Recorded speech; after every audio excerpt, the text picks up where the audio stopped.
आचार्यगुरुभ्यो नमः। हरिः ओम् हरिः ओम् हरिः ओम्। गीता सुगीता कर्तव्या किमन्यैः शास्त्रविस्तरैः। या स्वयं पद्मनाभस्य मुखपद्माद् विनिश्रिता।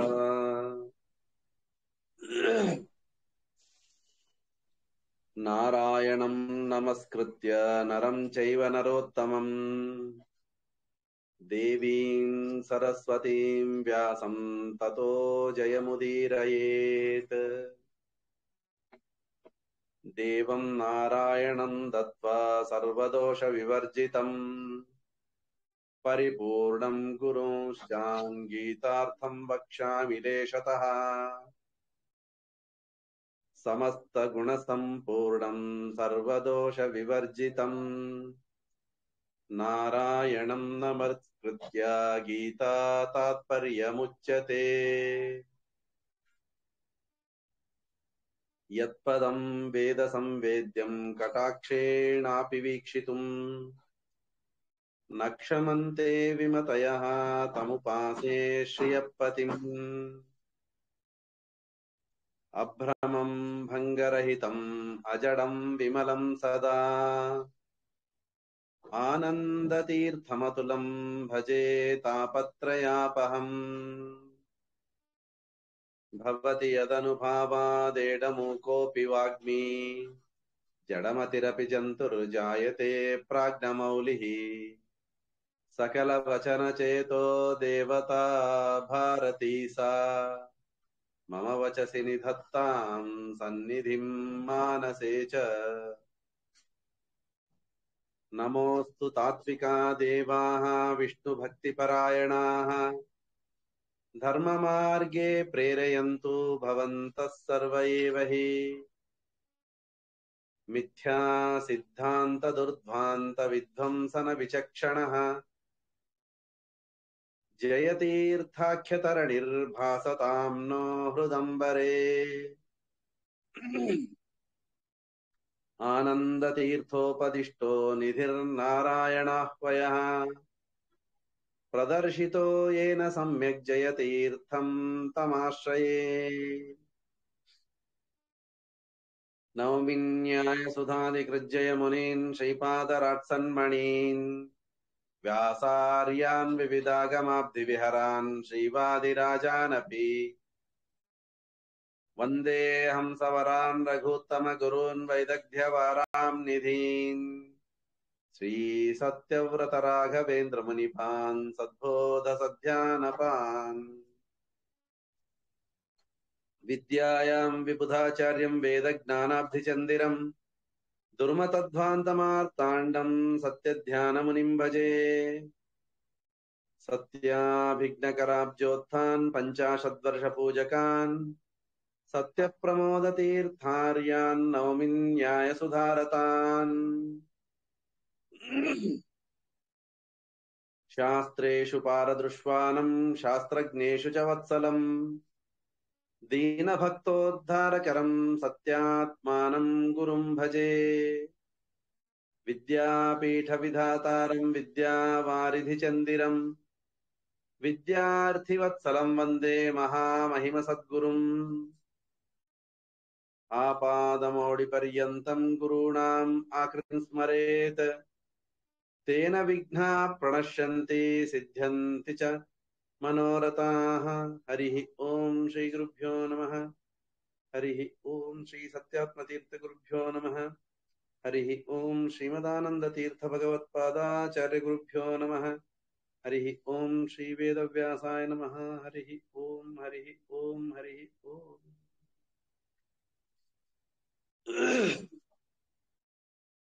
భగవద్గీత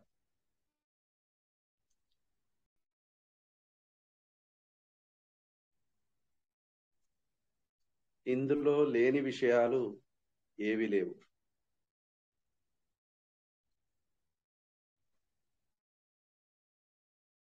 మహత్వాత్ భారవత్వాచ్చ మహాభారతముచ్యతే. నిరుక్తమస్య యో వేద సర్వపాపై ప్రముచ్యతే. మొట్టమొదటిగా వేదవ్యాసుల వారు ప్రతిజ్ఞ చేసేది ఏంటంటే, నిరుక్తమస్య యో వేద సర్వపాపై ప్రముచ్యతే. మహాభారతంలో తెలిపినటువంటి విషయాలను ఎవరైతే ఆచరిస్తారో,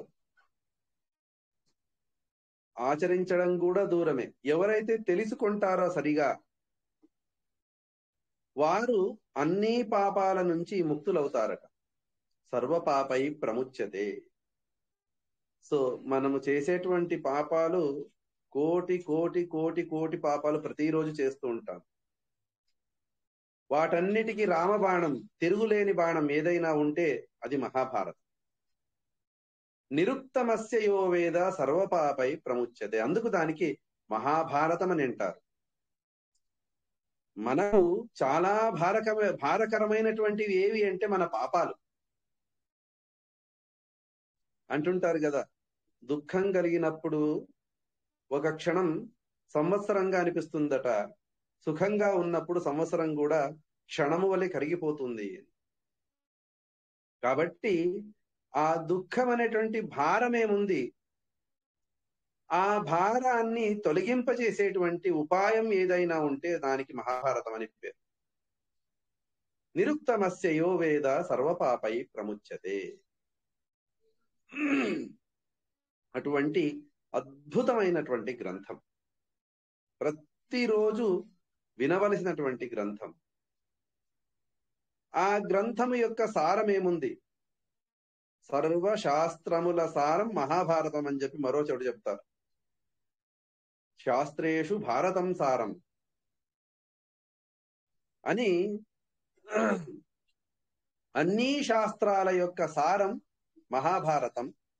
ఆ మహాభారతం యొక్క సారాన్ని వేదవ్యాసుల వారు ఎంత అద్భుతంగా ఆ మహాభారతం అనేటువంటి అమృతంలో ఉన్నటువంటి వెన్నను తీసి పెట్టారు భగవద్గీతలో. 1,00,000 శ్లోకాత్మకమైనటువంటి మహాభారతం యొక్క సారం కేవలం 700 శ్లోకాలలో సంగ్రహించి పెట్టారు. ఇది మనకు వేదవ్యాసుల వారు చేసేటువంటి మహదుపకారం. ప్రతి క్షణం ఆయన యొక్క ఉపకారాన్ని స్మరిస్తూ ఉండాలి. కాబట్టి అటువంటి మహాభారతం గురించి చెప్పేటప్పుడు బ్రహ్మాద్యై ప్రార్థితో విష్ణు భారతం సచకారః యస్మిన్ దశార్థా సర్వత్ర నగ్నేయా సర్వజంతుభిః. నారద పురాణం యొక్క వాక్యాన్ని ఉదాహరిస్తూ చెబుతూ ఉన్నారు, ఈయన మోసం చేయడానికి రచించినటువంటిది కాదు. బౌద్ధ శాస్త్రం బుద్ధనామకుడైనటువంటి భగవంతుడు రచించినది. అది దేనికోసం అంటే అజ్ఞజనులకు మోహాన్ని కలిగించడానికి బౌద్ధ శాస్త్రాన్ని రచించారు సాక్షాత్ భగవంతుడే. ఆ విధంగా రచించినటువంటిది కాదు ఈ మహాభారతం. ఎందుకంటే చెప్పి చూడండి ఎంత సూక్ష్మంగా చెప్తారు. బ్రహ్మాద్యై ప్రార్థితో విష్ణు. బ్రహ్మ ఎవరు? భగవంతుని కుమారుడు, కొడుకు. కొడుకు ఏమైనా ప్రశ్నిస్తే మోసం చేయడానికి ఏ తండ్రి జవాబు చెప్పాడు. కాబట్టి బ్రహ్మాద్యై ప్రార్థితో విష్ణు భారతం సచకారః యస్మిన్ దశార్థా సర్వత్ర. మహాభారతంలో ఉన్నటువంటి ఏ శ్లోకం ఏ పదాన్ని తీసుకున్నా కూడా మినిమం 10 అర్థాలు ఉంటాయట. యస్మిన్ దశార్థా సర్వత్ర నగ్నేయా సర్వజంతుభిః. అందరికీ సులభంగా అర్థమయ్యేటువంటి ఒక గ్రంథం కాదు మహాభారతం అని చెబుతూ, సర్వోపనిషదో గావః దోగ్ధా గోపాలనందనః పార్థో వత్స సుధీర్భోక్త గీతామృతం మహత్. ఈ అందులో ఉన్నటువంటి గీత యొక్క అమృతాన్ని ఎలా పిండుకోవాలి మనం అని చెప్తే అందుకు చెబుతుంది సర్వోపనిషదో గావః. అన్ని ఉపనిషత్తులను ఒక ఆవు రూపంగా ఊహించుకోండి. అన్ని ఉపనిషత్తులు ఒక ఆవు ఆకారంలో ఉంది. దోగ్ధా గోపాల నందన, ఆ ఆవు నుంచి పాలను పితికేటువంటి వాడు గోపాలకుడు పాలను తీస్తాడు, పితుకుతాడు. ఆ పితికేవాడు ఎవరు అంటే దోగ్ధ గోపాల నందన, సాక్షాత్ కృష్ణ పరమాత్ముడు ఆ పాలను పిండేటువంటి వాడు. మరి ఆవు పాలు ఇవ్వాలి అంటే దానికి ఒక దూడ ఉండాలి. దూడ ఎవరు? పార్థో వత్సః. కృష్ణ పరమాత్ముడు అర్జునుడనేటువంటి దూడను పెట్టుకొని ఉపనిషత్తులు అనేటువంటి ఆవు చేత ఈ గీతామృతాన్ని పితికాడు, మనకిచ్చాడు అనే అర్థంలో మహాభారతం తెలుపుతుంది. కనుక అటువంటి అద్భుతమైనటువంటి, మనకు అమృత తుల్యమైనటువంటిది, దుఃఖాల్ని పరిహరించేటువంటిది, సుఖాన్ని తెచ్చిచ్చేటువంటిది ఒక అద్భుతమైనటువంటి గ్రంథం మహాభారతంలో ఉన్నటువంటి ఆ సారాంశమైనటువంటి భగవద్గీత. ఇందులో మొత్తం 18 అధ్యాయాలు ఉన్నాయి. ఇంట్రొడక్షన్ చాలా సేపు తీసుకుంటే విషయాలు తగ్గిపోతాయనడానికి సంక్షేపంగా తెలిపి ఇక గీతలో ప్రవేశిద్దాం. ఈ 18 అధ్యాయాత్మకమైనటువంటి గీతను 3 విభాగాలు చేశారు. మొదటి 6 అధ్యాయాలు జ్ఞాన సాధనం, ఏమి చేయడం ద్వారా మనకు జ్ఞానం లభిస్తుంది, ముక్తికి సాధనం అనేటువంటి జ్ఞానం లభిస్తుంది అనేటువంటి దాన్ని, జ్ఞానానికి సాధనాలు ఏవి అనేటువంటి దాన్ని మొదటి 6 అధ్యాయంలో మనకు తెలిపి, రెండవ 6 అధ్యాయాలు అంటే 7వ అధ్యాయం నుంచి 12 అధ్యాయాల వరకు జ్ఞానం యొక్క మహత్వాన్ని తెలిపి, తరువాత ముందటి 6 అధ్యాయాలు, చివరి 6 అధ్యాయాలు 13వ అధ్యాయం నుంచి 18వ అధ్యాయం వరకు ఈ 12 అధ్యాయముల యొక్క వివరణను ఇస్తున్నారు. ఈ విధంగా గీతను, భగవద్గీతను 3 విభాగాలుగా విభజించి వాటి విషయాలను తెలుపుతూ గీతను ప్రారంభిస్తూ ఉన్నారు వేదవ్యాసుల వారు. ధృతరాష్ట్ర ఉవాచ ధర్మక్షేత్రే కురుక్షేత్రే సమవేతాయుయుత్సవః మామకా పాండవాశ్చైవ కిమకుర్వత సంజయ. ధృతరాష్ట్రునికి కళ్ళు కనిపించవు, కానీ ఆ పాండవుల కౌరవుల యుద్ధాన్ని చూడాలనేటువంటి ఉబలాటం, ఉత్సాహం, అందుకు భగవంతుడు ఇచ్చినటువంటి వరం ఏంటి అంటే సంజయునికి అంతా కనిపిస్తుంది, ఆ సంజయుడు నీకు వివరిస్తాడు. ఏ విధంగా వెనకటి కాలంలో క్రికెట్ది కామెంటరీ వినేవాళ్ళు రేడియోలో, ఎంత ఉత్సాహం దాంట్లో. టీవీలో అంత మజా వచ్చేది కాదు, ఆయన గట్టిగా అరిస్తే అది 6 అవుటో అర్థం కాదు, ఆ విధంగా ఉండేటువంటిది. అలా ఆ యుద్ధం యొక్క కామెంటరీని వింటూ ఉన్నాడు సంజయుని ద్వారా ధృతరాష్ట్రుడు. వినడానికి పీఠికను వేస్తూ ఉన్నారు. ధృతరాష్ట్రుడు అడుగుతున్నాట, ధర్మక్షేత్రే కురుక్షేత్రే, ఆ కురుక్షేత్రంలో ఏమి యుద్ధం జరుగుతుంది? ఆ కురుక్షేత్రం సామాన్యమైనటువంటిది కాదు సంజయ, ధర్మక్షేత్రం, ధర్మానికి సాధనమైనటువంటి భూమి, నెల అది.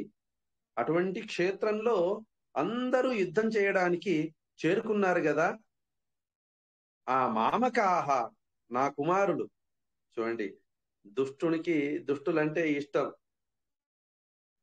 కనుక మామకాహ, నా సంబంధి అయినటువంటి వారు కౌరవులు, పాండవాశ్చైవ, పాండు రాజకుమారులు ఏం చేశారు నాకు చెప్పాలి అని చెప్పి అడుగ్గా, అందుకు సంజయుడు అంటున్నాడు, సంజయ ఉవాచ దృష్ట్వా తు పాండవానీకం వ్యూఢం దుర్యోధనస్తదా ఆచార్యముపసంగమ్య రాజావచనమబ్రవీత్.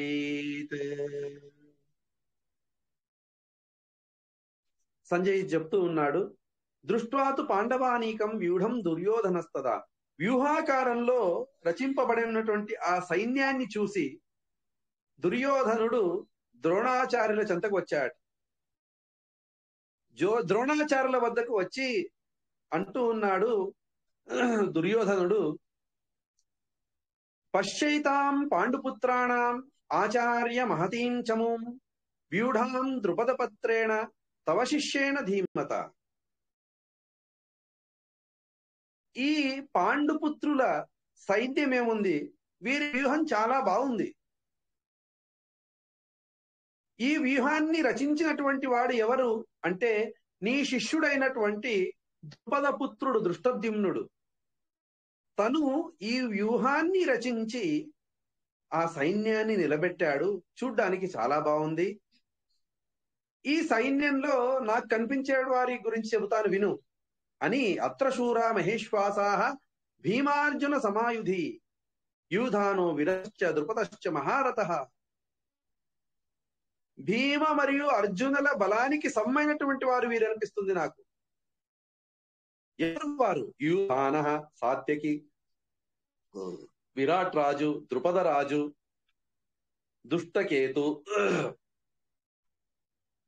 చేకితాన, కాశీరాజు, పురుజిత్, కుంతిభోజ, శైబ్య, యుధామన్యు, విక్రమమైనటువంటి మంచి శక్తి ఉన్నటువంటి ఉత్తమౌజస్, సౌభద్ర, అభిమన్యు, ద్రౌపదేయాశ్చ, ద్రౌపది కుమారులు అందరూ కూడా మహారథులు. వీరందరూ భీమార్జునులకు సములుగా నాకు కనిపిస్తూ ఉన్నారు.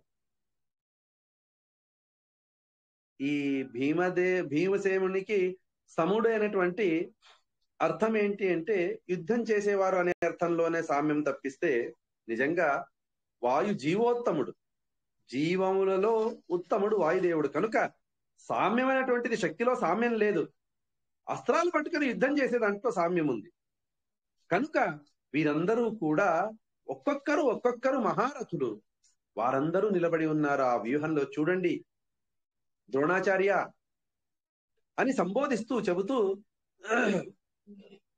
అనగా దానికి మహారథులంటే ఎవరు అనే దాన్ని టిప్పణికారులు రచిస్తూ ఉన్నారు, చెబుతూ ఉన్నారు. ఏకో దశ సహస్రాణం యోధయేద్య సధన్వినాం శాస్త్ర ప్రవీణశ్చ మహారథ ఇతి స్మృత. ఉద్యోగ పరంలో వచ్చేటువంటి ఈ వాక్యం. ఏకో దశ సహస్రాణం యోధయేద్య సధన్వినాం. ఒకే ఒక్కడు 10,000 మందిని ఎదుర్కొని, అది కూడా ఎదుర్కోవడంటే ఎలా? ఆయుధం లేని, చేతిలో ఆయుధం లేని వానితో కాదు. ధన్వినాం, ధనస్సు తర్వాత బాణాలు పట్టుకొని ఉన్నటువంటి 10,000 మందిని ఎవరైతే యుద్ధం చేత ఎదురు నిలబడి యుద్ధం చేస్తాడో అటువంటి వాడు. అంతేకాదు, యుద్ధం చేసేటువంటి వాడు మాత్రమే కాదు, శాస్త్ర ప్రవీణశ్చ. దీన్నే మహాభారత తాత్పర్య నిర్ణయంలో శ్రీమదాచార్యులు చెబుతారు. శ్రీమదాచార్యుల వారు చెబుతారు ఏంటంటే భీమసేన దేవుడు ఏ యుద్ధానికి పోయినా కూడా మొదట వారి చేత శాస్త్ర వాక్యార్థమట. వాక్యార్థం చేసిన తర్వాత దాంట్లో ఓడిపోయిన తర్వాత వీనికి కోపం వచ్చేది. మాటల్లో నేను ఓడిపోయాను కనుక చేతల్లో చేయిద్దామని చెప్పి మరలా అస్త్రాలను తీసుకొని యుద్ధానికి వచ్చేవారట. ఈ విధంగా యుద్ధాన్ని చేసేటప్పుడు కూడా శాస్త్రజ్ఞానం కలిగి ఉన్నటువంటి వాడు యుద్ధం చేస్తేనే అది ధార్మికమైనటువంటి యుద్ధం అవుతుంది కనుకంటున్నారు. శాస్త్ర ప్రవీణశ్చ.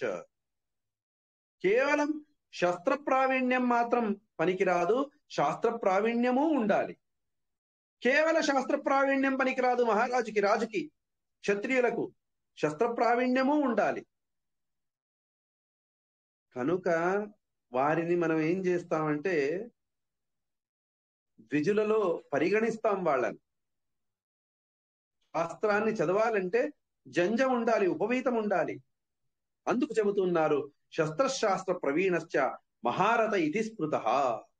వారినందరినీ కూడా మహారథ అని అంటారట. ఇటువంటి మహారథులందరూ కూడా ఆ పాండవ పక్షంలో ఉన్నారు. ఆచార్య అస్మాకం తు విశిష్టాయే తాన్ని బోధ ద్విజోత్తమ. మా సైన్యాన్ని చూడండి, మా పక్షాన్ని చూడండి, ఎలా ఉన్నారు తెలపడానికి మీకు చెబుతాను, మీరు తెలుసుకోవడానికి చెబుతాను, మీకు వినండి. భవాన్ భీష్మశ్చ కర్ణశ్చ కృపశ్చ సమితింజయ అశ్వత్థామా వికర్ణశ్చ సౌమదత్తిస్తతైవచ. భవాన్ వ్యవహారం ఇలానే ఉండాలి. వ్యవహార కుశలుడు ఎవరు? దుర్యోధనుడు. వాడు అంటున్నాడు, భవాన్ మొదట పేరు తీసుకున్నదే ద్రోణాచార్య, మీరున్నారు కదా అంటే సంతోషం వేస్తుంది. తన పేరుని ఎక్కడో 4వ లైన్లోనో 5వ లైన్లోనో వేస్తే అంత తృప్తి అనిపించదు. మొదట నా పేరు చెప్పాడు కాబట్టి ఖుష్ అయిపోతాడు, సంతోషపడతాడు. అందుకు భవాన్ భీష్మశ్చ భీష్మాచార్యులు, కర్ణశ్చ కృపశ్చ కృపాచార్యులు, సమితింజయ యుద్ధంలో జయశాలి అయినటువంటి అశ్వత్థామాచార్యులు, వికర్ణశ్చ సౌమదత్తి భూరిశ్రవ అనేటువంటి వానికి సోమదత్తి అని పేరు. సోమదత్త రాజు యొక్క కుమారుడు. అన్యేచ భవశూరాహ మదర్థే త్యక్త జీవితా. ఇంకా చాలా మంది ఉన్నారు. వీరందరూ కూడా నా కోసం ప్రాణం మీద తీపిని వదిలి యుద్ధానికి వచ్చినటువంటి వారు. ఏదో కొందరికి ఉత్సాహంలో యుద్ధం రాకపోయినా కూడా మన రాజు ఉన్నాడు కదా, మన లీడర్ ఉన్నాడు కదా, వెళ్దామని చెప్పి వచ్చింటారు. వెనకటికి వినేవాళ్ళం, కాంగ్రెస్ వాళ్ళు సభలకు లారీలో మందిని డబ్బిచ్చి తీసుకొని వచ్చేవారట. అలా వచ్చినటువంటి వారు కాదు వీళ్ళు. నానా శస్త్ర ప్రహరణాహ, అందరూ కూడా శస్త్ర విద్యల్లో ఆరితేరినటువంటి వారు. సర్వే యుద్ధ విశారదాహ, యుద్ధంలో విశారథ్యాన్ని పొందినటువంటి వారు, మహా శక్తివంతులు. కనుక ఈ సైన్యాన్ని మధ్యలో నిలబడి చూస్తూ ఉంటే ఏం జరుగుతుంది, నా మదిలో ఏం మెదులుతుంది వినండి ఆచార్య అని చెబుతూ, అపర్యాప్తం తదస్మాకం బలం భీష్మాభిరక్షితం, పర్యాప్తం తిదమే తేషాం బలం భీమాభిరక్షితం. అయ్యా ద్రోణాచార్య, ఈ రెండు పక్షాలను చూస్తూ ఉంటే మన భీష్మాచార్యుల చేత, సేనాధిపతి అయినటువంటి భీష్మాచార్యుల చేత పరిపాలించేటువంటి ఈ సైన్యం సరిపోదు అనిపిస్తుంది మనకు. జయం కలగాలి, విజయం కలగాలి అంటే ఈ సైన్యం మనకు సరిపోదు. కానీ భీమసేన దేవుని చేత రక్షింపబడ్డ ఆ సైన్యాధిపత్యాన్ని పొందినటువంటి ఆ సైన్యం ఇది చాలా అనిపిస్తుంది. 7 అక్షౌహిణీ సైన్యం పాండవుల చెంత, 11 అక్షౌహిణీ సైన్యం కౌరవుల చెంత. 4 అక్షౌహిణీ సైన్యం అధికంగా ఉన్నా కూడా, ఒక అక్షౌహిణికి దాదాపు 10 లక్షల మంది అని చెబుతారు. ఆది పర్వంలో దీని గురించి ఉంది. ఈ విధంగా 10 లక్షల మంది ఇంటూ 4 అంటే 40 లక్షల మంది అధికంగా ఉన్నా కూడా ఇది నాకు తక్కువ అనిపిస్తుంది. యుద్ధం చేయడానికి ఈ సైన్యం సరిపోదనిపిస్తుంది. భీమసేన సైన్యంలో సంఖ్య తక్కువ ఉన్నా కూడా ఇది చాలా అనిపిస్తుంది గెలవడానికి అని చెబుతూ, అయనేష్ సర్వేషు యథాభాగమవస్థితాః భీష్మమేవాభిరక్షంతు భవంతః సర్వ ఏవ హి. ఆచార్య, ఎప్పటి వరకు భీష్మాచార్యులు మన సైన్యానికి అధిపతిగా ఉంటారో అప్పటి వరకు ఎక్కడో కొంత భయం పాండవుల బుద్ధిలో ఉంటుంది. కనుక ఈ భీష్మాచార్యులను అందరూ చేరి రక్షించడం అత్యావశ్యకం. భీష్మమేవాభిరక్షంతు భవంతః సర్వ ఏవ హి. తస్య సంజయన్ హర్షం కురు వృద్ధ పితామహః సింహనాదం వినద్యోచ్చైః శంఖం దద్మౌ ప్రతాపవాన్. ఈ విధంగా ద్రోణాచార్యుల చెంత మాట్లాడుతూ ఉండగా ఆయన హావభావాలను దూరం నుంచి చూసినటువంటి భీష్మాచార్యులు, వీనికి భయం పుట్టింది, వణుకు ప్రారంభమైంది. ఇప్పుడే దుర్యోధనునికి చేతులు కాళ్ళు కంపిస్తూ ఉన్నాయి. భయం ప్రారంభమైంది. సగం భయంతోనే యుద్ధం ఓడిపోతాం. ప్రారంభించకంటే ముందే భయం వచ్చింది అంటే ఓడిపోతాం. కనుక వీడికి ధైర్యాన్ని నింపాలి అని భీష్మాచార్యులు తమ బుద్ధిమత్తతో ఏం చేశారు అంటే, తస్య సంజయన హర్షం కురు వృద్ధ పితామహ సింహనాద్యం వినోద్యచ్చై శంఖం దద్మో ప్రతాపవాన్. గట్టిగా శంఖాన్ని పూరించారు.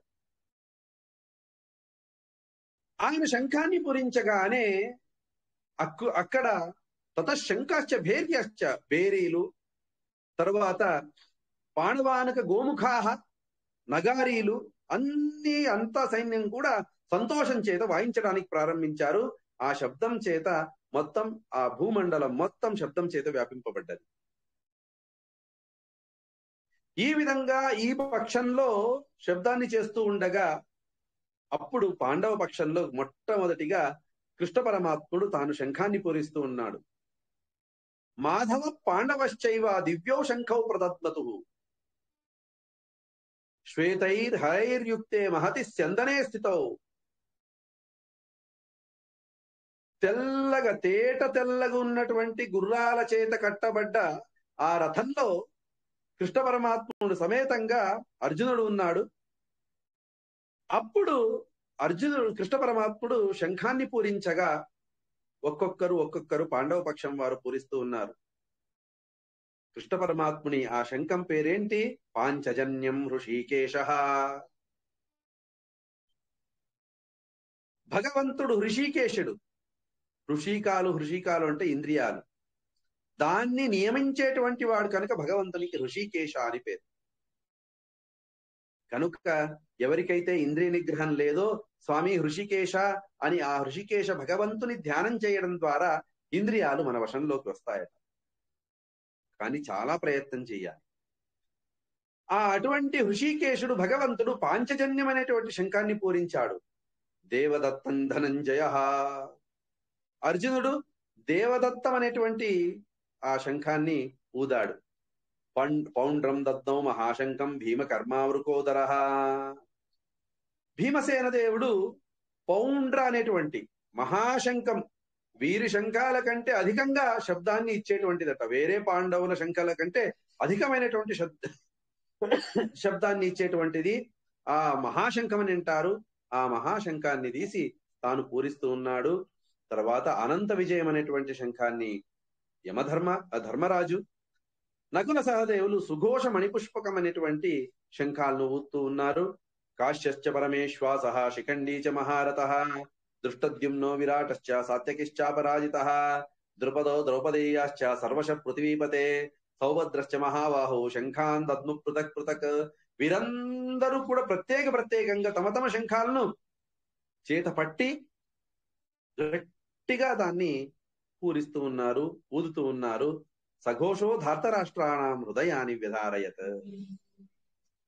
ఈ పాండవ పక్షపు యొక్క ఈ శంఖధ్వనులను విని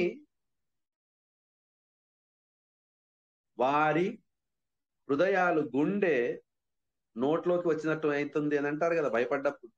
ఆ విధంగా అది చలించిపోయిందంట. నవశ్చ పృథివీం చైవ తుమలోభ్యనునాదయన్. కేవలం భూమండలం కాదు, ఆకాశ మండలం కూడా ఆ శబ్దాల చేత నిండుకొని ఉన్నది. ఈ విధంగా అందరూ శంఖాల్ని ఊదుతూ ఉండగా అథ వ్యవస్థితాన్ దృష్ట్వా ధార్తరాష్ట్రాన్ కపిధ్వజ ప్రవృత్తే శస్త్ర సంపాదే ధనురుద్యమ్య పాండవ హృషీకేశం తదా వాక్యం ఇదమాహ మహీపతే. ఈ విధంగా శంఖాల్ని ఊదుతూ ఉండగా కపిధ్వజుడు అర్జునుడు అందరూ యుద్ధం చేయాలని చెప్పి సిద్ధమై విల్లులో బాణాలు ఎక్కుపట్టుకొని ఉన్నారు. ఆ సమయంలో కృష్ణ పరమాత్మని గురించి ఈ మాట చెబుతూ ఉన్నాడు అర్జునుడు. అర్జున ఉవాచ సేనయోర్యుభయోర్మధ్యే రథం స్థాపయమేచ్యుత యావదేతాన్ నిరీక్షేహం యోద్ధు కామానవస్థితాన్ కైర్మయా సహయోద్ధవ్యం అస్మిన్ రణ సముద్యమే. కృష్ణ పరమాత్మ ఒక చిన్న మనవి, చిన్న రిక్వెస్ట్ నాది. నేను పాండవ సైన్య మధ్యలో ఉన్నా కనుక దయచేసి నన్నేం చెయ్యి, 2 సైన్యాలు, కౌరవ సైన్యం పాండవ సైన్య మధ్యలో నన్ను ఉంచు. నేను ఇద్దరిని చూస్తాను. చూసి ఎదుటి పక్షంలో, శత్రుపక్షంలో ఉన్నటువంటి వారి చేత ఎవరెవరి చేత ఏ విధంగా యుద్ధం చేయాలని చెప్పి ఆలోచించాలి నేను. కైర్మయా సహయోధ్యవ్యం అస్మిన్ రణ సముద్యమే. ఈ యుద్ధ భూమిలో నేను ఎవరి చేత యుద్ధం చేయాలి అనే దానికి ఒక చిన్న అవుట్లుక్, ప్లాన్ కావాలి. కనుక నన్ను మధ్యలో తీసుకెళ్ళు. యోత్స్యమానేన అవేక్షేహం యయేతేత్ర సమాగతాః ధార్తరాష్ట్రస్య దుర్బుద్ధేః యుద్ధే ప్రియచికీర్షవః. చెబుతారు చూడండి, ఎవరెవరు ఆ పక్షంలో ఉన్నారో 11 అక్షౌహిణీ సైన్యం. ఒక్కొక్కరిని ప్రత్యేకంగా గుర్తు పెట్టుకోవడం కష్టం నాకు. ఎవరెవరు పేర్లు రాసి ఇవ్వలేదు, లిస్ట్ లేదు. కనుక నేను వారిని చూడాలి. దుర్బుద్ధేహే ధార్తరాష్ట్రే యుద్ధే ప్రియచికీర్షవః. దుర్బుద్ధి కలిగినటువంటి ఆ ధృతరాష్ట్రుడి కుమారుడు. ఈ దుర్బుద్ధి ఏముంది కదా, ఇద్దరికి పెట్టుకోవాలండి. ధృతరాష్ట్రునికి దుర్బుద్ధి, దుర్యోధనునికి దుర్బుద్ధి. ధృతరాష్ట్రస్య ధార్తరాష్ట్రస్య అని చెప్పి శాస్త్రకారులు అంటూ ఉన్నారు. కనుక ఆ దుర్బుద్ధి కలిగినటువంటి ఆ ధృతరాష్ట్రుని కుమారుడైనటువంటి దుర్యోధనుని యుద్ధంలో ఆయనకు మంచి చేయాలి అని చెప్పి ఆయనతో సహా యుద్ధాన్ని చేయడానికి వచ్చినటువంటి వారిని నేను చూడాలి, దయచేసి మధ్యలో తీసుకెళ్ళు అని చెప్పగా, అందుకు కృష్ణ పరమాత్ముడు మధ్యలో తీసుకెళ్లాడు. ఆ రథాన్ని అక్కడ ఉంచాడు. ఉంచగా చెబుతూ చూస్తూ ఉన్నాడు. భీష్మద్రోణ ప్రముఖతః సర్వేషాంచ మహీక్షితాం ఉవాచ పార్థ పశ్యైతాన్ సమవేతాన్ కురూనితి. ఆ మధ్యలో తీసుకెళ్లగానే కౌరవుల పక్షాన్ని చూస్తున్నాడు. మొట్టమొదట కనిపించింది భీష్మాచార్యుడు. సాధారణంగా ఏదైనా మనకు తెలిసిన వారు స్టేడియంలో వెళ్ళారు అంటే ఆ 1,00,000 మందిలో 1,00,000 మధ్యలో ఉన్నటువంటి ఆయన ముఖం మాత్రమే హైలైట్ అయి కనిపిస్తుంది మనకు. పక్కవారి విషయం మర్చిపోతాం. ఆ విధంగా తనకు కావలసినటువంటి వ్యక్తి భీష్మాచార్యులు. మొట్టమొదట భీష్మాచార్యుల్ని గుర్తించాడు. భీష్మ తర్వాత ద్రోణాచార్యులు విద్యను చెప్పినటువంటి వారు. భీష్మ ద్రోణ ప్రముఖతః సర్వేషాంచ మహీక్షితాం వాచ పార్థ పశ్యేతాన్ సమవేతాన్ కురునితి తత్ర పశ్యంసితాన్ పార్థః పితృనత పితామహాన్. చూడు, అందరిని చూడు అని చెప్పి కృష్ణ పరమాత్ముడు అనగానే అప్పుడు అర్జునుడు పితృనత పితామహాన్, తన తండ్రి సములైనటువంటి వారు, తాత సములైనటువంటి వారు, గురువుల సములైనటువంటి వారు, అన్నదమ్ముల సములైనటువంటి వారు, అన్నదమ్ములు, పుత్రాన్ పౌత్రాన్ సఖీన్ స్థత, పుత్రులకు సములైనటువంటి వారు, మనములకు సములైనటువంటి వారు, వీరినందరినీ చూస్తూ ఉన్నాడు. శ్వశురాన్ సుహృదాశ్చైవ శ్వేనయోరుభయోరపి తాన్ సమీక్షే సకౌంతేయ సర్వాన్ బంధూన్ అవస్థితాన్ కృపయా పరయావిష్టః విషీదన్నిదమబ్రవీత్. వీరందరినీ చూడగానే ఒక విధమైనటువంటి మార్ధవం ఆయన ముఖంలో మెరవసాగింది. ఒక విధమైనటువంటి మార్ధవం. అయ్యో అన్నాడు. కృపయా పరయావిష్టః విషీదన్నిదమబ్రవీత్. దుఃఖిస్తూ ఈ మాటలను చెబుతూ ఉన్నాడు. అర్జున ఉవాచ దృష్ట్వేమం స్వజనం కృష్ణ యుత్సుం సముపస్థితం సీదంతి మమ గాత్రాణి ముఖంచ పరిశుష్యతి. కృష్ణ పరమాత్మ, ఏంటయ్యా ఈ పరీక్ష నాకు? వీరందరూ యుద్ధానికి వచ్చారా? వీరిని చూస్తేనే సీదంతి మమ గాత్రాణి ముఖంచ పరిశుష్యతి.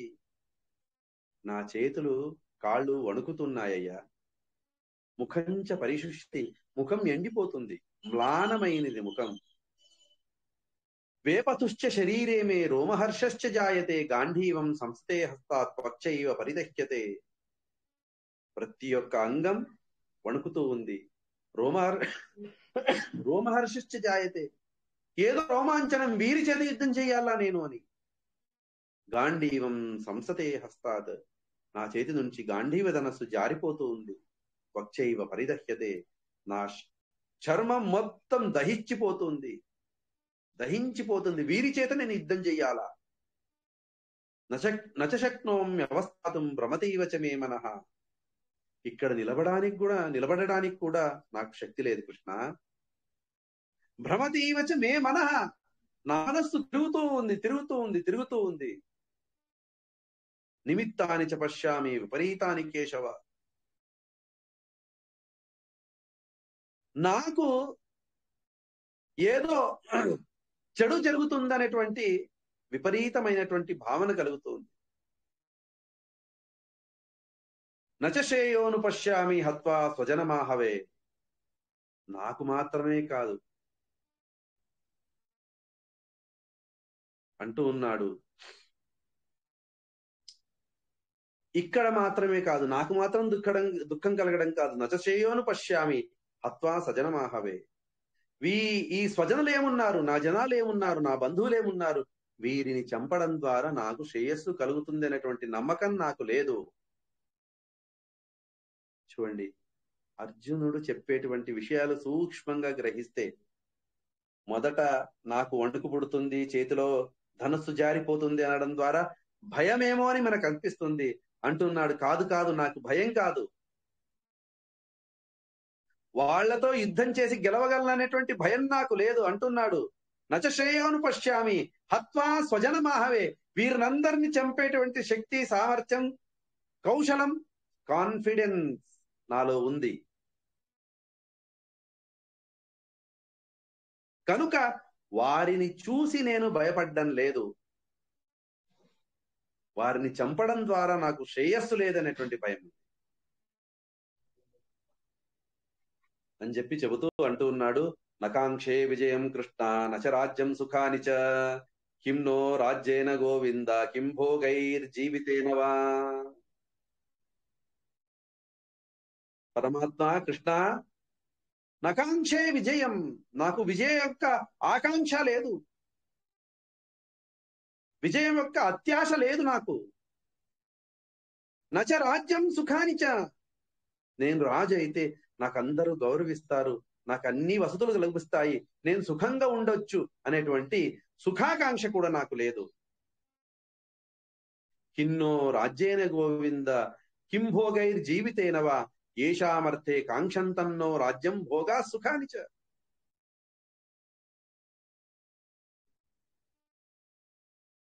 రాజ్యం తీసుకుని ఏం చేయాలయ్యా?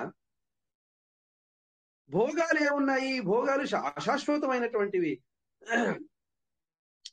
నో రాజ్యం భోగా సుఖానిచ కిం భోగైర్జీవితేనవా, ఏషామర్థే కాంక్షంతన్నో రాజ్యం భోగా సుఖానిచ. నేను రాజ్యాన్ని గాని భోగాన్ని గాని అపేక్షించేటువంటిది దేని కొరకు అంటే నా వారి కొరకు. అంతే కదండి, మనం ఉదయం నుంచి రాత్రి దాకా కష్టపడతాం, కష్టపడి సంపాదించినటువంటి డబ్బు దేని కొరకు? ఇది నా వారి కొరకు, నా వారు భోగించాలి. నేనొక్కడిని భోగించాలనుకుంటే అంత కష్టపడవలసిన అవసరం లేదండి. కాదు, నా వారు సుఖంగా ఉండాలి, నా వారు భోగించాలి అనేటువంటి ఆ అభిప్రాయంతో మనం అందరం సంపాదిస్తూ ఉంటాం. అదే విధంగా అర్జునుడు అంటూ ఉన్నాడు, కృష్ణ పరమాత్మ, ఈ భోగాలు గాని రాజ్యాన్ని గాని నేను ఒక్కడిని అనుభవించడానికి కాదు నేను ప్రార్థించేది నా వారి కోసం. నా తాత, నా గురువులు, నా పితృతుల్యులు అందరూ సుఖంగా ఉండాలి అనడానికి నేను యుద్ధానికి వచ్చాను తప్పిస్తే నా కోసం కాదు. వారిని చంపిన తర్వాత వచ్చినటువంటి భోగాన్ని నేను ఒక్కడిని భోగించడం ఇది దుఃఖానికే కారణం తప్పిస్తే సుఖ కారణం కాదు. తైమే అవస్థితా యుద్ధే ప్రాణాన్ త్యక్త్వా ధనాని చ, ఆచార్య పితర పుత్రాస్తతైవ చ పితామహాః మాతులా శ్వశురా పౌత్రాః శాల్యా సంబంధినస్తత ఏతాన్న హంతుమిచ్చామి ఘతోపి మధుసూదన. వీళ్ళందరూ నా ఆచార్యులు, నా పితృవులు, పుత్రులు, పితామహులు, మాతుల, మేనమామలు, శ్వశురాహ నాకు బిడ్డనిచ్చినటువంటి వారి బంధువులు, పౌత్రాహ, అభిమన్యు సహవయస్కులైనటువంటి వారు ఉన్నారు ఇందులో. చాలా శాలకులు సంబంధినస్తత ఏతాన్న హంతుమిచ్చామి ఘతోపి మధుసూదన. వారి చేత నాకు మరణం వస్తే ఏం సంతోషం కలుగుతుంది కదా, ఆ సంతోషం వారిని చంపడం ద్వారా నాకు కలగదు, కనుక నేను యుద్ధం చెయ్యను అని చెబుతూ అంటూ ఉన్నాడు. అపి త్రైలోక్య రాజ్యస్య హేతో కిన్ను మహీకృతే. నాకి ఈ కౌరవ రాజ్యం కాదు, మొత్తం భూమండలాన్ని రాసిస్తాను, వీరిని యుద్ధం చేసి చంపు అన్నా కూడా నేను వారిని చంపను.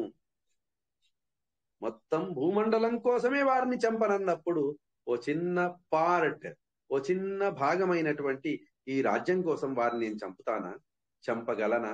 నాకు కాదు కృష్ణ. నిహత్య ధార్త రాష్ట్రాన్న కాప్రీతి స్యాత్ జనార్దన పాపమేవాశ్రయేదస్మాత్ హత్వైతాన్ ఆతతాయిన. ఎంత అద్భుతమైనటువంటి మాటను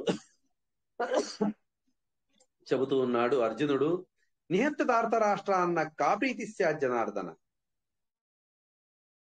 ఆ ధృతరాష్ట్రుని కుమారులను చంపి, దుర్యోధనాదులను చంపి నాకు ఎటువంటి సంతోషం కలుగుతుంది కృష్ణ? సంతోషం కలుగుతుందా? కలగదయ్యా. పాపమేవాశ్రయేత్, నాకు పాపమే వస్తుంది. అస్మాత్ హత్వైతాన్ ఆతతాయిన. వీళ్ళందరూ కూడా మహాపాపిష్టులు. వీళ్లను చంపడం ద్వారా నాకు మహాపాపమే కలుగుతుంది. పాపిష్టుల్లో పాపం ఉంటుంది, వారిని చంపడం మహాపాపం. చంపడం మహాపాపం, అటువంటిది పాపిష్టుల్ని చంపడం. కనుక పరమాత్మ పాపమేవాశ్రయేదస్మాత్ హత్వైతాన్ ఆతతాయిన. వీరిని ఆతతాయిలు వీళ్ళందరూ నాకు తెలుసు. ఆతతాయి అంటే ఎవరు అంటే భీష్మ పర్వంలో ఈ మాట వస్తుంది. అగ్నిదో గరదశ్చైవ శస్త్రపాణిర్ధనాపహ క్షేత్రధారాపహారీ చ షడేతే హి ఆతతాయిన. అగ్నిదహ, ఇంకొకరి ఇంటికి గాని, రాజ్యానికి గాని, ఇంకొకరికి మనుషులకు గాని నిప్పెట్టి నాశనం చేసేటువంటి వాడు అగ్నిదహ. గరదహ, గరం గరం అంటే విషం, విషాన్నిచ్చి చంపేటువంటి వాడు. శస్త్రపాణి ధనాపహ, ఎవరైతే ధనాన్ని దొంగలిస్తాడో, చేతిలో శస్త్రాల్ని పట్టుకున్నాడు అంటే క్షత్రియుడు, క్షత్రియుడై ఇంకొకరిని ధనాన్ని దొంగలించేటువంటి వాడు. అంతేకాదు, క్షత్రియుడై క్షేత్రాల్ని, పరర రాజ్యాల్ని దొంగలించేటువంటి వాడు.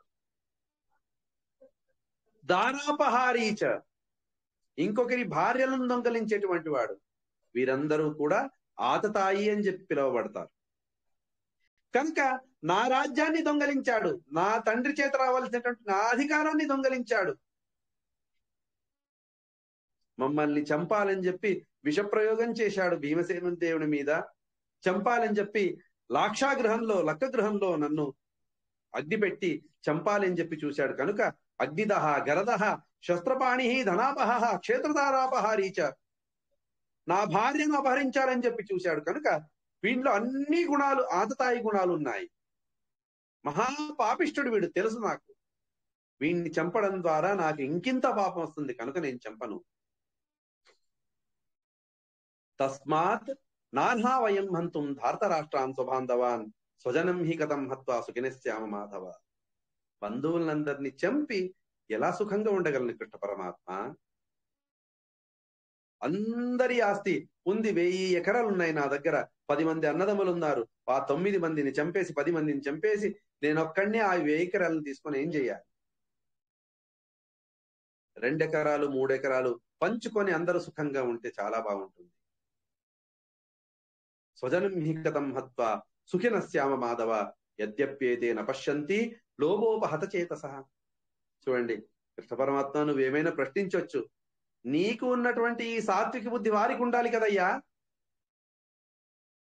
వారికి లేనప్పుడు నీవు మాత్రం ఈ విధంగా విచారించి ఏం ఉపయోగం అంటే, నిజం వారికి లేదు.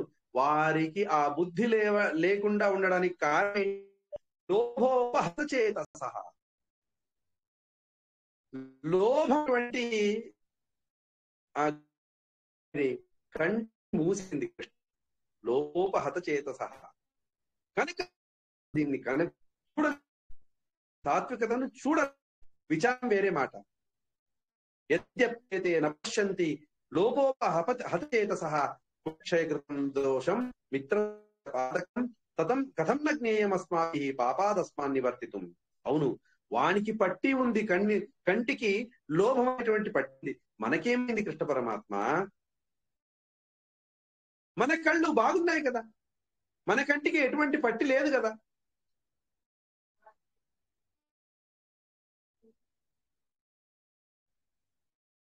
కనుక కథం న జ్ఞేయమస్మాభి, మనకు ధర్మం తెలుసు కదా, మనం ఎందుకు ధర్మాన్ని పాటించరాదు కృష్ణ పరమాత్మ? కథం న జ్ఞేయమస్మాభి పాపాదస్మాన్ నివర్తితం. ఇది తప్పు అని చెప్పి మనము వదిలి వెళ్తే అయిపోయింది కదా. కనుక యుద్ధాన్ని మానేద్దాం. కులక్షయకృతం దోషం ప్రపశ్యద్భిర్జనార్దన.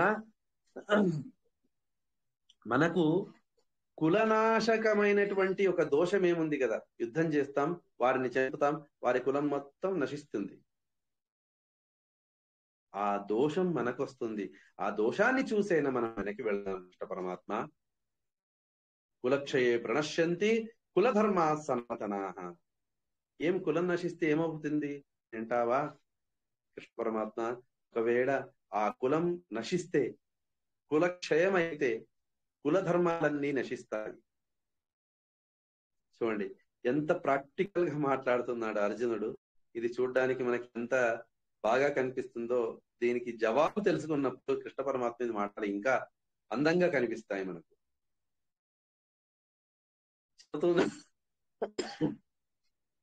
కులక్షయే ప్రణశ్యంతి కులధర్మా సనాతనాః. కులధర్మాలు నశిస్తే ఏమవుతుంది అంటావా? ధర్మే నష్టే కులం కృస్తం. ధర్మం నశిస్తే కులం మొత్తం నశిస్తుంది. అధర్మో అభవత్యుత. ధర్మం ఎప్పుడు ఆగిపోయిందో అక్కడి నుంచి అధర్మం ప్రారంభమవుతుంది. కులం నశించింది, కులధర్మాలు నశిస్తాయి. ధర్మం నశించింది, అధర్మం ప్రారంభమవుతుంది. కులము యొక్క అధర్మం ప్రారంభమవుతుంది. ధర్మ నష్టే కులం కృస్తం అధర్మో అభిభవత్యుత. అధర్మాభిభవాత్ కృష్ణ ప్రదర్శంతి కుల స్త్రీయ.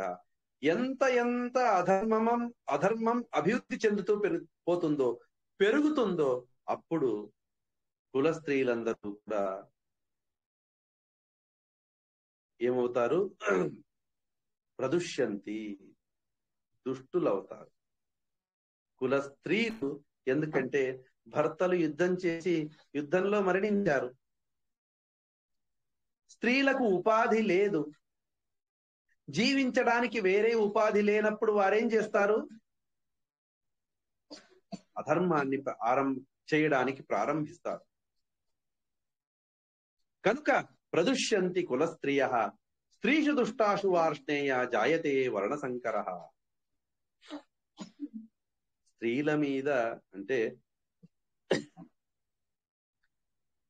ఎప్పటికైనా కూడా మహాభారతం చెప్పేటువంటి విషయాలను తెలుసుకుందాం. కాలానికి అనుగుణంగా దాన్ని పాటిద్దాం మనం, అది వేరే మాట. కానీ చెబుతుంది నా స్త్రీ స్వాతంత్రం అర్హతి అని మహాభారతం చెబుతుంది.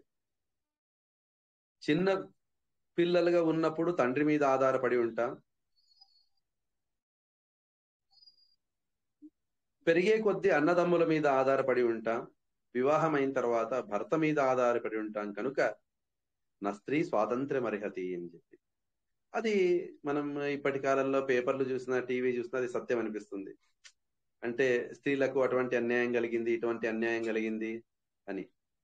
ఒకవేళ తండ్రి పక్కన ఉంటే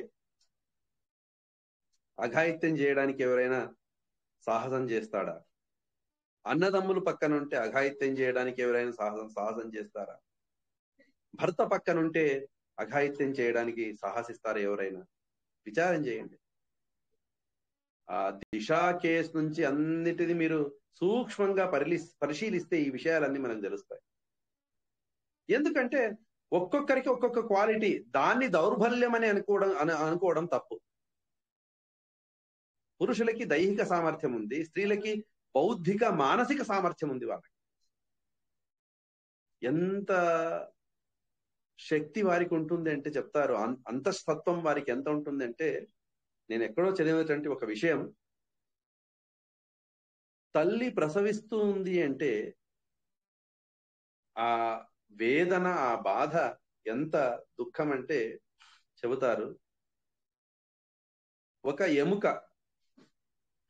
విరిగితే మీన్స్ బ్రేక్ అయితే, క్రాక్ వస్తే కాదు, బ్రేక్ అయితే ఏం దుఃఖం కలుగుతుంది కదా, దానికి 9 రెట్ల అధికమైనటువంటి దుఃఖం ఆ తల్లికి ప్రసవించేటప్పుడు కలుగుతుందట. ఆ శక్తి మగవానికి లేదండి. కాబట్టి ఆ అంతఃశక్తి స్త్రీలలో ఏముంది, అది భగవంతుడు వారికి ఇచ్చినటువంటి వరం. కానీ దైహికమైనటువంటి శక్తి పురుషునికి భగవంతుడు ఇచ్చారు. అలా అని ప్రసవించే యొక్క సామర్థ్యం పురుషులకు లేదు. కాబట్టి ఒక్కొక్కరికి ఒక్కొక్కటి ఇచ్చి భగవంతుడు ఏం చేశాడు అంటే, మీరు కలవండి, తద్వారా పరిపూర్ణులు అవ్వండి. మీకు మానసిక శక్తి, తర్వాత అంతఃశక్తి మీకు అధికంగా ఉంది, వీరికి దైహిక శక్తి ఉంది, కనుక ఇద్దరు కలిస్తే ఏమవుతుంది అంటే మొత్తం పరిపూర్ణం అవుతుంది. అంతఃశక్తి, బాహ్యశక్తి, దైహిక శక్తి కలగడం ద్వారా అంత పరిపూర్ణం అవుతుంది. కనుక వివాహం అనేటువంటి వ్యవస్థను భగవంతుడు చేశాడు. కనుక ఇది తక్కువ చేసి మాట్లాడుతుంది శాస్త్రం అని కాదు. శాస్త్రం సత్యాన్ని చెబుతుంది. దాన్ని అర్థం చేసుకున్నటువంటి దాంట్లోనే మనకు, ఆంతర్యంలోనే మనకు మన వివేకం దాగి ఉన్నది. కనుక భగవంతుడు, అర్జునుడు అంటున్నాడు, స్త్రీషు దుష్టాసు వార్ష్టేయ జాయతే వర్ణ సంకర. ఒకసారి స్త్రీ దుష్టురాలయ్యింది అంటే వర్ణ సంకరం అయిపోతుంది, వర్ణాలలో సాంకర్యం కలుగుతుంది. అంటే గొప్పింటి స్త్రీ కిందింటి పురుషుల సంఘాన్ని చేయడం ద్వారా ఏమవుతుంది, వర్ణ సంకరం అవుతుంది. సంకరో నరకాయైవ కులజ్ఞానాం కులస్య చ. అటువంటి సాంకర్యం ఏముంది కదా, అది నరకానికి కారణమవుతుంది. ఎవరి నరకానికి అంటే కులజ్ఞానం కులస్య చ. ఎవరైతే కులాన్ని నాశనం చేశారు కదా, వారికి కూడా నరకం కలుగుతుంది.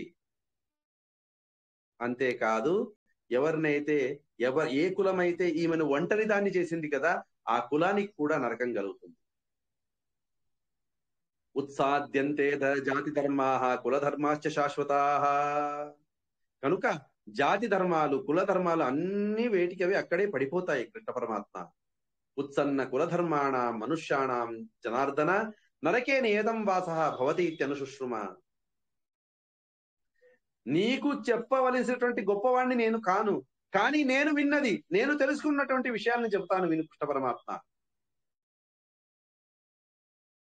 ఉత్సన్న కులధర్మాణ మనుష్యాణం జనార్దన నరకే నియతం వాసః. ఎవరైతే కులాల్ని నాశనం చేస్తారో, కుల స్త్రీలను నాశనం చేస్తారో, కులధర్మాలను నాశనం చేస్తారో, అటువంటి వానికి శాశ్వతంగా నరకంలో వాసం అని చెప్పి నేను విన్నాను. కనుక అహోబత మహత్పాపం కర్తుం వ్యవసితావయం యద్రాజ్య సుఖలోభేన హంతుం స్వజనముద్యత. వీటికన్నిటికీ మనమే కారణమవుతాం. మనకు నరకం అనేటువంటిది నిశ్చితం, శాశ్వతమైనటువంటి నరకం అనేది నిశ్చితం. కనుక అహోబత మహత్పాపం కర్తుం వ్యవసితావయం. ఇంగిత జ్ఞానం ఉండో అథవా లేకపోయో మనం ఈ చెడు కార్యానికి పూనుకొని ఉన్నాం. కర్తుం వ్యవసితావయం, మహాపాపం ఇది. యద్రాజ్య సుఖలోభేన హంతుం స్వజనముద్యతాః.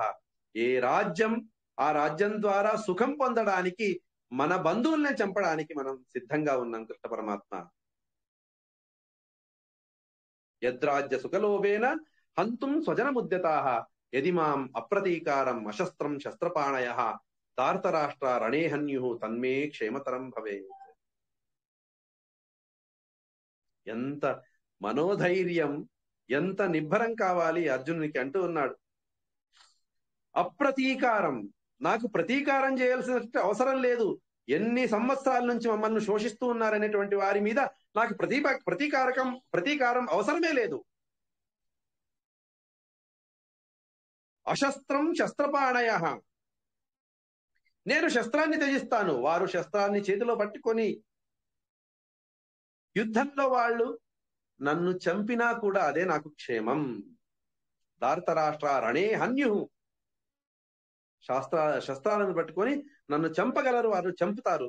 ఆ చంపినా కూడా తన్మే క్షేమకరం భవే, క్షేమతరం భవే, నాకు అదే క్షేమతరం, మహాక్షేమం. దానికంటే సుఖం నాకు అధికంగా కలగదు కృష్ణ పరమాత్మ అని చెప్పి అర్జునుడు బాధపడుతూ ఉండగా దాన్ని సంజయుడు చెబుతూ ఉన్నాడు ధృతరాష్ట్రునికి. సంజయువాచ ఏవముక్త్వార్జున సంఖ్యే తతోపస్థ ఉపావిశత్ విసృజ్య స్వశరం చాపం శోక సంవిగ్న మానస. ఈ విధంగా అర్జునుడు చెప్పాడు. ఆ రథంలోనే ధనస్సుని బాణాలను వదిలేశాడు, ఖడ్గాన్ని అన్ని ఆయుధాలని వదిలేశాడు. వదిలేసి ఆ రథం పక్కన వచ్చి కూర్చున్నాడు. రథోపస్థ ఉపావిశత్ విసృజ్య స్వశరం చాపం శోక సంవిగ్న మానస. మనస్సు మొత్తం దుఃఖం చేత నిండిపోయి ఉన్నది.